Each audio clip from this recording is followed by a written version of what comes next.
महाभारत 65 पांडवों की पूर्णाहुति मदन मोहन तरुण के द्वारा लिखित एवं उन्हीं के द्वारा पठित। नहीं था सरल पूर्णाहुति का यह समय किसी के लिए भी। सभी चले जा रहे थे साथ साथ, किंतु चुप थे सब। नहीं करता था कोई किसी से बात। तन के साथ मन में भी अब फैल रही थी थकान। बाहर थी निबिड़ शांति, किंतु भीतर सबके भीतर आ रहे थे नए नए तूफान। खुल और बंद हो रही थी भीतर की सारी खिड़कियां और द्वार। कभी छाता था अंधकार, कभी प्रकाश। कभी घेर लेते बादल, कभी चमकने लगती बिजलियां कड़क कड़क कर। नहीं थी अतीत की स्मृतियां इतनी आसान। द्रौपदी के मन में मचा रहता था सदा कोहराम। नहीं दे पाती थी वह उत्तर स्वयं को ही जो उठते थे भीतर उसके सवाल। एक औरत जो बनी 5 पतियों की पर्यंक शायनी, मन उसे धिक्कारता था इसके लिए बार बार। किंतु सबने इसे दिया था धर्म का नाम, पुरुषों की सुविधा के अनुसार। पातिव्रत्य, धर्म, दुष्कर्म सब हो गए थे एक दूसरे में गड्ढमड्ढ। वर्षों से महाप्रयाण के पथ पर यात्री थे पांडव द्रौपदी के साथ। जल, थल, पर्वत, वन, नगर, वीरान झेलते हुए जर्जर हो चुकी थी सबकी काया। मन तो पहले ही से था सबका टूक टूक। क्या था यह जीवन सबका, जिसमें था केवल युद्ध और युद्ध। फिर भी न जाने कहाँ की थी यह यात्रा, कोई नहीं जानता था।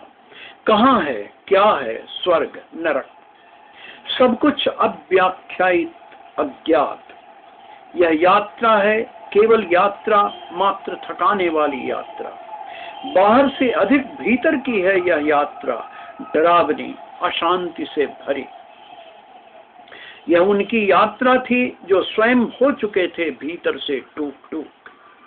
सब चल ही रहे थे कि गिर पड़ी द्रौपदी पत्नी सबकी, किंतु भीतर से खाली खाली गिरी, सो फिर उठी नहीं पांचाली।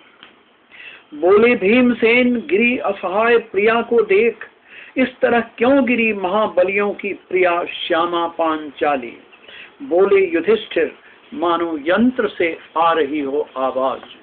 गिरी क्योंकि वह पत्नी थी हम सबों की, किंतु सदा उसके मन में था अर्जुन के प्रति पक्षपात। बिना देखे द्रौपदी की ओर एक भी बार नहीं सह सके, कहकर आगे बढ़ गए युधिष्ठिर बिना पीछे मुड़े। बिना देखे द्रौपदी की ओर एक भी बार नहीं सह सके सहदेव यह आघात, और गिर पड़े वे भी खाकर पछाड़। उन्हें गिरा देख नकुल भी नहीं सके स्वयं को संभाल। गिरे वे भी जैसे हो गए हों पूर्णतः असहाय। बोले युधिष्ठिर सहदेव को घमंड था अपने पांडित्य का, और समझते थे नकुल सुंदरता में स्वयं को अद्वितीय। नहीं ढो सके वे इस अवधारणा का बोझ स्वर्ग के मार्ग पर। कहकर आगे बढ़ गए युधिष्ठिर, नहीं देखा पीछे की ओर।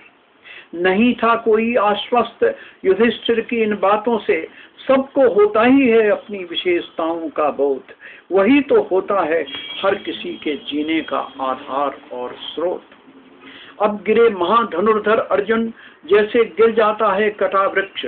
बोले युधिष्ठिर गर्व था अर्जुन को अपने महाधनुर्धर होने का, यही बन गया उनके महाप्रयाण की सीमा तक पहुंचने के पहले ही गिरने का कारण।